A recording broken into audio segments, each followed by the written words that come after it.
How many of you have found yourselves recently having a conversation with a loved one, a friend or a colleague about how busy, anxious, overwhelmed, stretched, stressed you are, about the state of the world, about the climate crisis, about the economic crisis, about the prospect of war, artificial intelligence, the rise of nationalism, the epidemic of burnout, of mental illness, of loneliness and isolation?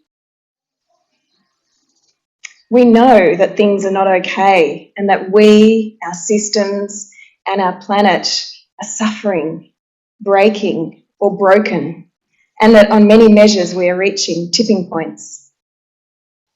It's enough to make you want to curl up under the doona and go back to sleep for a very long time and hope that when you wake up, someone, the government, the billionaires, the scientists or the techno-whizzes will have fixed everything for us. As my mum used to say when we were younger and we were a little overwhelmed or she was overwhelmed, stop the world. I want to get off for a bit. Does anyone relate to that feeling? Well, what if we can get off this version of the world as we know it, and not in a numbing, escaping, dysfunctional or even tragic kind of a way? What if we are far more powerful than we realise we are? I believe we are. The voice of our culture tells us that in order to be worthy, to be loved, to be good economic citizens, we need to do more, have more, want more, be more. It's time we reclaim our enoughness. Underlying our susceptibility to these cultural messages of our times is a deep inner feeling that I believe most of us experience, whether consciously or not, that maybe in our very essence we are not enough. We were born to be enough, and no amount of striving, grasping, achieving or having will change that. We've been through a period of time recently where the status quo has been disrupted, the great pause moment, the pandemic. And while this was catastrophic in many ways for many people, it also offered us a window of opportunity into new ways of seeing and being, witnessing how quickly we can actually adapt to massive change, how we can find the silver lining and how we can find community in the face of disruption. It's kind of like those pause points in our own lives, such as illness or injury or parenting or major life transitions, when you're stopped in your tracks and you're forced to look for and find different ways of being and seeing. And that once you've actually experienced those things, sometimes what we once thought of as normal doesn't feel quite so normal anymore, and what you've seen, you can't unsee. For me, that doorway or that window was my parenting journey. I was fortunate to be born into a family with lots of love, security and plenty of opportunity. I watched how the game around me was played. I learned how to gain approval, and I played the game hard. I was incredibly competitive, ambitious and driven. At one point, everything I did because it would look good on my resume. I was one of those kids.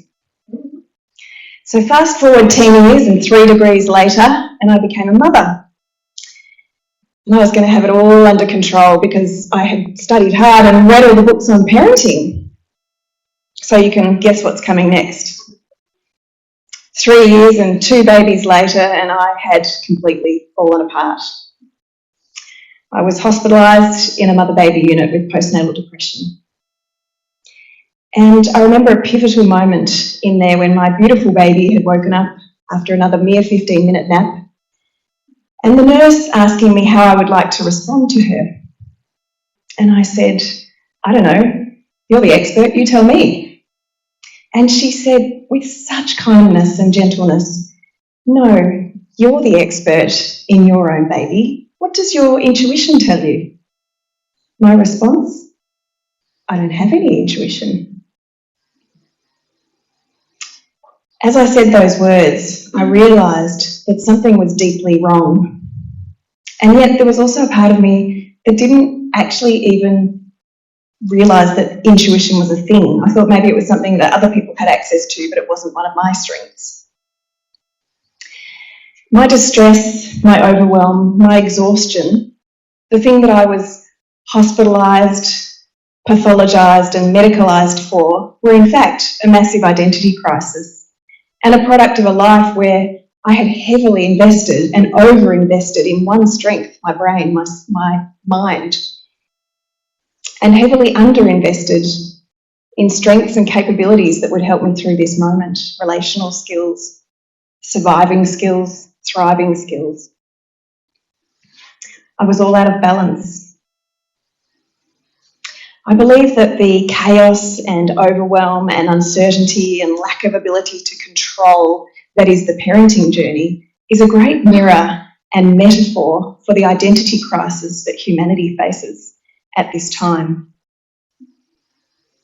And that when we can lean into what lies behind these experiences and the distress that we feel, when we can grieve for what has been lost, look for and see the beauty that might lie ahead, and care deeply enough to find the courage to change, then the ride towards change will be smoother, not just for us, but kinder to all those around us.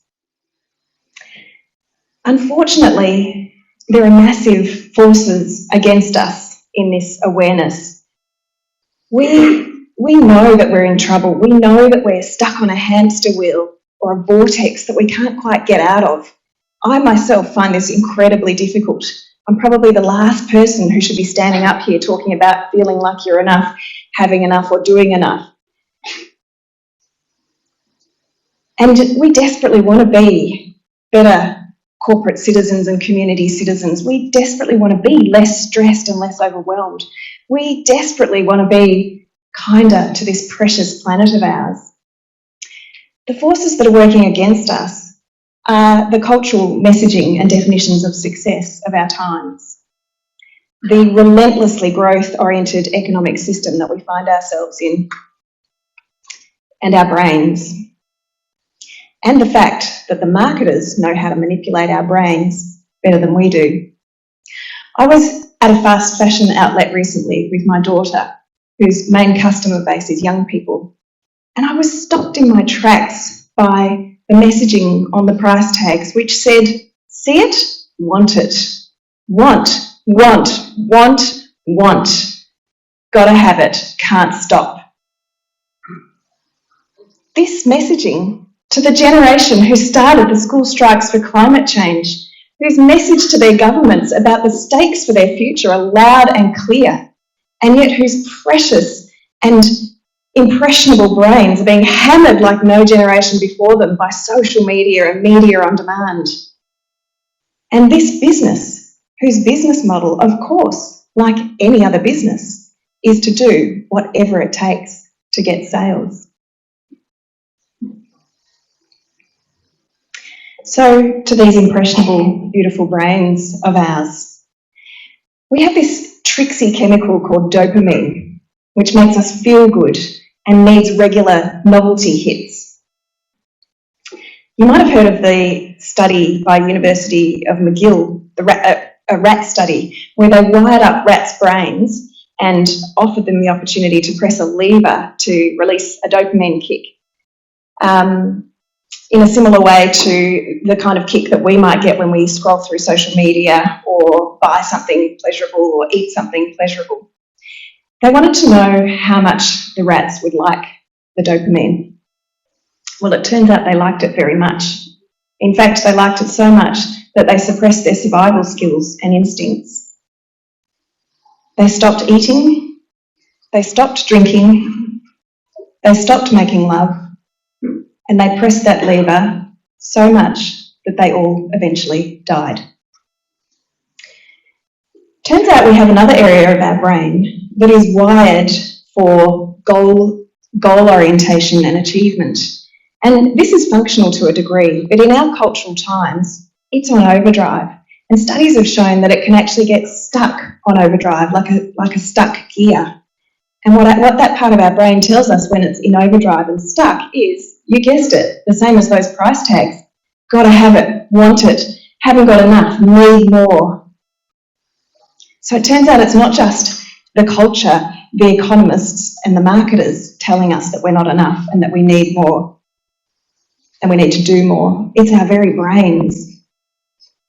But the good news also comes to us from neuroscience, and particularly through the work of Lisa Miller, whose research I've just quoted. She has discovered an incredible capacity in our brains, which once cultivated and connected and tapped into, actually enables us to experience and perceive love, unity, connection with something greater than ourselves, with all of life. Imagine two people going for a walk in nature. Person A is all in their mind, full of chat, stories, gossip, drama, worry. Person B is noticing the tree canopy above and the clouds. They're feeling the wind on their skin and the sound, hearing the sound of birdsong, and they're noticing the smallest things, such as the fungi or the tiny native flowers.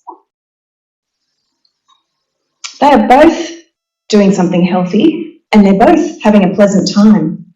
But person B has what Miller calls an awakened brain, and as a result of it, they are less likely to experience depression, anxiety and addiction, and they're more likely to be resilient, optimistic and creative. Imagine a world if we were all tapped into and cultivating this incredible capacity of ours to be deeply connected in awe and wonder and love and unity. Imagine how different things would be and our experiences would be, and the ripple effect that we could have on those around us. And the good news is these are simple things to cultivate once we know how to do it. It looks like this: stop, breathe, be still, notice, embrace creativity, social connection, time in nature, and the key, connection with something greater than ourselves. In our culture, it's perceived as a bit weak to need, or a bit self-indulgent to take time out, to stop, to rest, to waste time on self-care, or at least it slips to the bottom of our priority list while we tend to all the other more important things. What if, in this time and age, self-care and spirituality are an act of revolution? Indeed, they may very well be the next step required in our evolution. As I've shared, being a parent was a pivotal turning point moment for me, which gave me the motivation to engage in deep self-reflection and change. Being in a female body has also been a powerful barometer for this journey towards enoughness. There is nothing like going through puberty, having monthly cycles, pregnancy, childbirth, breastfeeding, mothering and menopause to remind us how innately animal we are. We know both the highs and the lows of rawness and vulnerability and power of our animal nature. We also know, whether in this lifetime or in embodied memories from the past, some of the many ravages that the earth herself has known. Ownership, resource extraction, violence, sidelining and suppression and burning of our intuition. The adult female of every mammalian species steps fully into her power when her cubs are at risk and fights to the very end. Our cubs are at risk. No longer can we stand by and buy into old story definitions of success that we know are not serving us. They're not serving our cubs and they're not serving our planet, whose pain we feel. Maybe leadership for these times looks like taking our exhausted selves and our wounded men by the hand, and whispering to ourselves and each other, enough. Enough is enough. You do enough. You have enough. You are enough.